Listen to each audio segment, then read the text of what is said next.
Hello, everybody. I'm Janet Tarantino, and welcome to my YouTube channel named Exploring Everything Spiritual. I invite you today to watch this short presentation that I gave at the IANS convention in 2018. Due to the limited time frame, I could only share a very minute portion of my experiences. So for more detail, you can find it in my book, Dying to See, which is at the end of this video. I also invite you to share this video and like it and subscribe to my YouTube channel for future spiritual videos. Thank you very much. Enjoy it. Experiences, one when I was young, one when mid-age, and the other one in the 2000s. In any case, they layer upon each other, so I'm going to try and get that in here.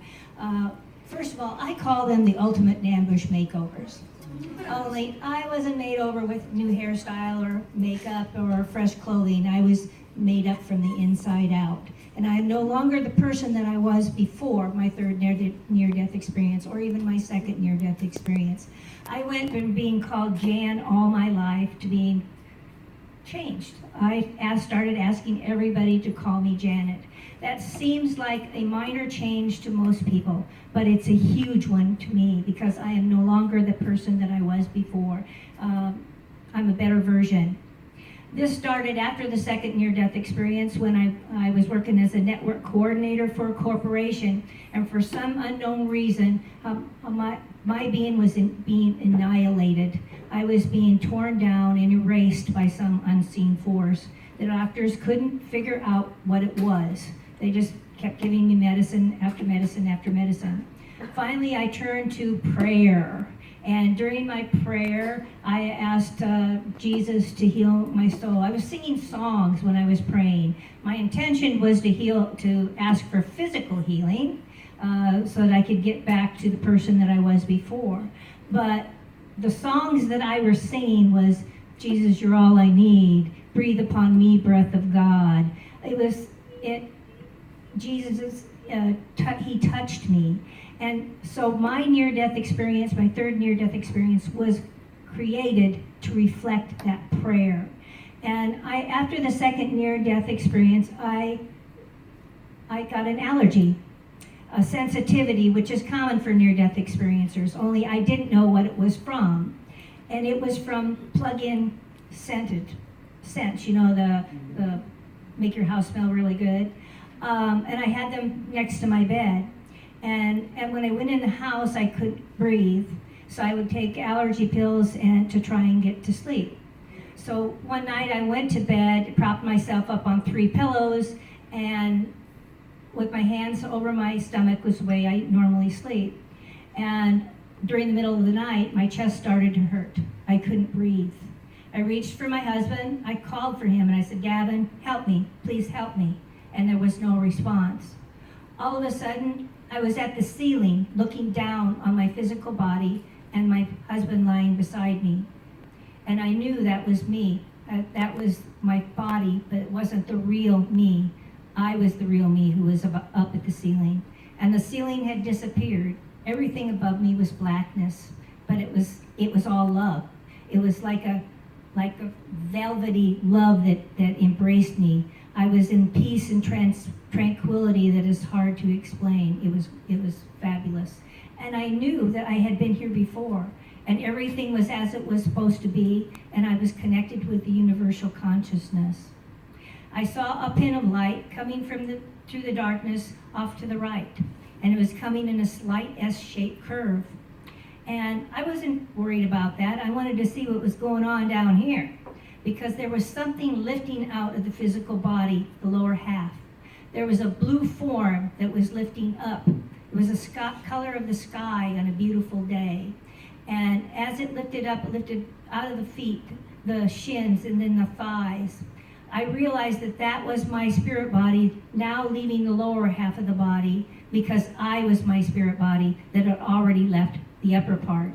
I saw the silver cord float by that's in Ecclesiastics in the Bible. It says, when the silver cord snaps and the chalice falls over, you will come home to heaven to me. my energy started gathering into one form again. And when it gathered into one form, I was in the shape of an orb.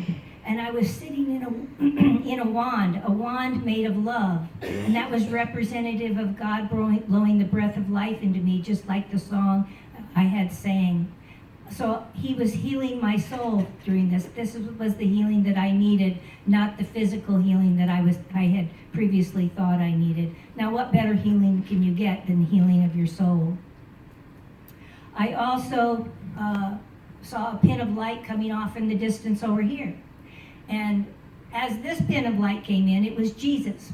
And I couldn't see his face initially because he radiated with the most magnificent light and light coming out of his heart center. He had a white gown on and tied at the waist with a rope. And he had his sleeves were calf sleeves that were hanging off his wrist. And it was floor length. He reached his hand out to me and he said, "Jan, it's time to come home." And my first thought was of my daughter. How would she take my death? And he answered that immediately by telling me she would be okay. I wanted to go. I mean, I didn't want to go back to the body down there. I was feeling great, really. But this other pin of light had come forward from the darkness and had grown into a beautiful white light full of energy and colors radiating out of it. And this was God in his entire essence. And he had the love coming from him was unlike no other you can ever get. And he embraced me. And as he embraced me, he showed me visions of moments of my life. Some I have recognized, some I did not recognize because they hadn't happened yet. And he wanted me to understand these moments. And he said, these moments matter. Understand them. I wanted to understand them in heaven. But he had other plans for me. So they showed me the future. And I didn't care. I still wanted to go. That didn't convince me. But he showed me one more image. And that one more image was important to me because it was my middle son, Kurt. And I knew at that point that if I didn't stay for him, his life would go down a darker pathway. So I told Jesus, I'm not ready to go yet. He smiled. And he had presented himself eventually as the same Jesus that Colton Burpo saw. And in Colton Burpo's story, he also says that the Holy Spirit is blue. And I know that my spirit is my portion of the Holy Spirit. So when I prayed that night, I prayed for God, I prayed for Jesus, and I prayed for the Holy Spirit, and they all came together in my near-death experience. Now, I did stay for my son, Kurt, and I turned back into that blue spirit body, and I sat down in Jan's body. I put my butt in her butt. One foot in her, one foot, and one foot in the other foot. And I grabbed my spirit knees and I rocked back and forth like you would as a child until I could get up the momentum of laying back down in her body, snapping in and helping her sit up for air. She did sit up for air. She gasped and got air. And then I had to live my life wondering when the other shoe was going to drop for my son, Kurt. Well, it did. And it's amazing how he said, I just don't see any light at the end of the tunnel. I was before the tunnel when I saw that image. And I know that was God's subtle way of telling me this was the moment. So I said, Kurt, you won't get to where you want to be unless you start doing what you should do, and then you'll get there. I saw a light go on over his head, and he started from that moment on, he did everything that he was supposed to do. Now, I was supposed to be there to say that one sentence. It was that one sentence that changed his life. So the power of what we convey is important to those loved ones or even other people around us. I would not have been able to see that light go on over his head if I hadn't had this experience. And I also started to see other spirits. I saw cats that were translucent, and I would see people. Eventually, I would see my brother Doug after he died, unexpectedly, about massive heart attack. We all gathered for his funeral, and 3 days, a week after he died, my other brother, because he was a twin, was leaving for home after the funeral. And all of a sudden, I was up in heaven, and there he was. I was in a whiteness, and it was like a white room, and he came walking through this door. He actually floated through this door, and just by the intentions of hugging each other, I could feel him. And previous to this, I had went to see him at the funeral parlor, and I'd never felt a dead body before, nor had I ever touched my brother's face. But it's hard to hug them, so I peppered kisses all over his face, and I stroked his face in a figure 8 around his cheek and his eyes, And so what did he do? He rubbed my back in a figure 8, and I knew he was there that day. He smiled at me, and I said, Doug, and he said, he's just held me, and then he started moving away. And as he moved away, I said, don't go, Doug, please don't go, but he did. He vanished and moved back away, and I knew that was his way of saying goodbye. Since then, after the near-death experience, my watches started to die. I had a pile of watches that wouldn't work, so as the need be, I invented something. I invented a necklace to hold my watch, and have since patented. As most people know, these ideas hang out in the universe, and for those people that want to follow through on the message. And at that same time frame, many people came out with the necklace that is oftentimes holding keys or other things. That was the necklace I had designed at that same time and patented, but I didn't have the money to get it on the market, so it only helped me in any case. But that didn't help because I still had my cell phone next to my body, and so my cell phone battery would drain too. So I learned to put it in my purse. I could feel the energy of objects and the people that had them. I learned to, as I explored telecommunication, because that's how they communicated, I became a medium, and I could feel the chakra centers of people and feel their auras, the color of their auras, because as I was in God's energy, I could feel the colors from it. I also became very empathetic. That's great, but it's also very difficult because I became a caregiver, and I had to figure out what pain was mine and what pain was theirs. It helped them in some cases when I would, I'd feel pain in my knee, and I knew, so-and-so needs a knee brace, so I stop and get one on my way there, and they're dressed and ready to go get a knee brace. So I solved their problem, but it is kind of difficult at times. But one thing I failed to mention, I believe, is when I sat down in Jan's body,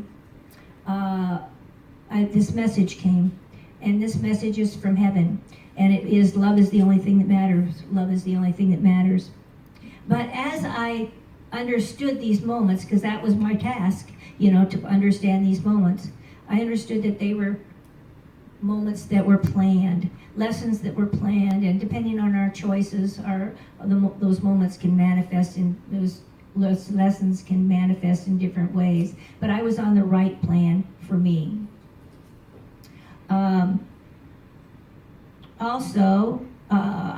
I keep being connected with Jesus and God. I still hear from them, and I was taken up to heaven on another occasion for a Thou Shalt Not Judge review. That was one of my lessons. And what I realized from that, they showed me, and they were happy that I had already learned these. And as I told them about my lessons, how I had learned, the sky lit up with my memories and what had caused me to learn that judgment, and why I had learned that I had misjudged people. And why I had misjudged people is they had brought the love of my life into my life from the other side of the world, from Austria, to help me through this lesson. And if he hadn't had come into my life, I wouldn't have been able to learn this lesson. Now, when I was done explaining this, we were all laughing, and I was sent back to my body. But just as I was sent back to my body, I said, this is so amazing how you set this all up for me to learn.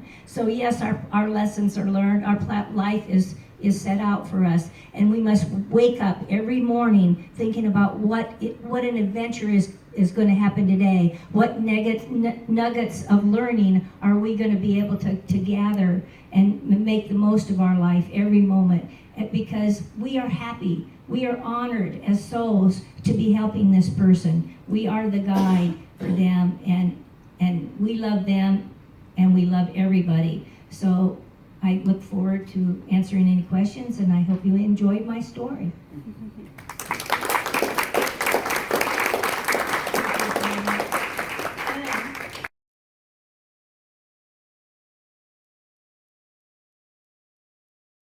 Details. I think it's funny that you went from Jan to Janet, because I understand that too, changing the name. I was always Cassie, and then I became Cass. I grew up at 40.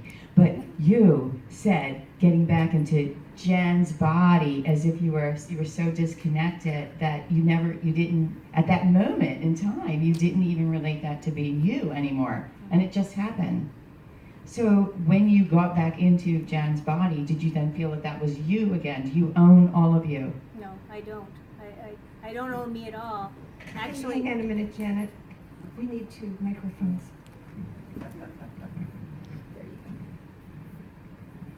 Just so people don't think I'm crazy, I refer to myself as me, but I know I'm not Janet either.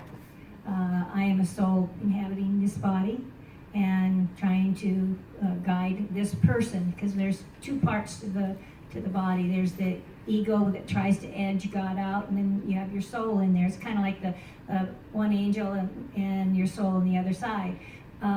So if you learn to listen to the proper guidance that you're given, because they always remind you or say, don't buy those shoes, your feet are going to hurt. But you go ahead and ignore that because your ego says, I really want those shoes, they're pretty. But then you can't wear them if you learn to listen to the guidance. And that's the soul. That's the soul that is giving you, and angels, because there's angels, there's guides, there's the panel. I saw a lot of things throughout these experiences, and so we are surrounded by people that help us all the time. We just have to learn to listen to that guidance. That's why God said He would guide us on the best path. He didn't say there's only one path, but if we learn to that guidance, that's what we need to do. Does that help? Well, I just find it interesting that you feel that you are the soul now, Uh-huh. not the human, but you're both. Well, as I returned from that Thou Shalt Not Judge review, I was excited. I was excited as a soul to get back in this body. So I know I'm a soul.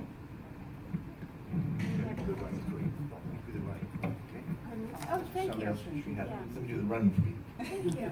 How When you're nice. rolling back and forth, you'll really be tired. I thought you were going to speak. Hi. I haven't had a near-death experience, but I've had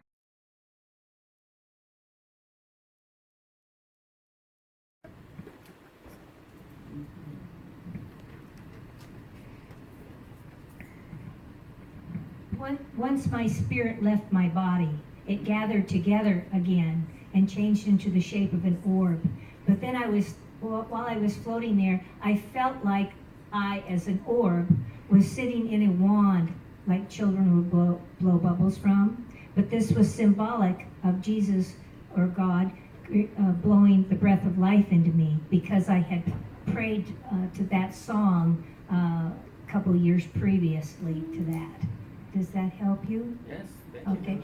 Also, I did collect another story, and she watched her father pass away, and her eyes were diverted for a minute, and when she looked back, there was this beautiful colored orb with lacy colors across it, was an energy, and above his mouth. But as it raised up to the ceiling grew white, and light came about, and it went up into the light, and she saw other beings in there. And she has since shared her story in a church, because they portrayed it as angels, but she wasn't sure if it was angels or family members. But yes, all my NDEs spirits came as orbs, light balls, and left as light bulbs. That's, I believe, their way of travel.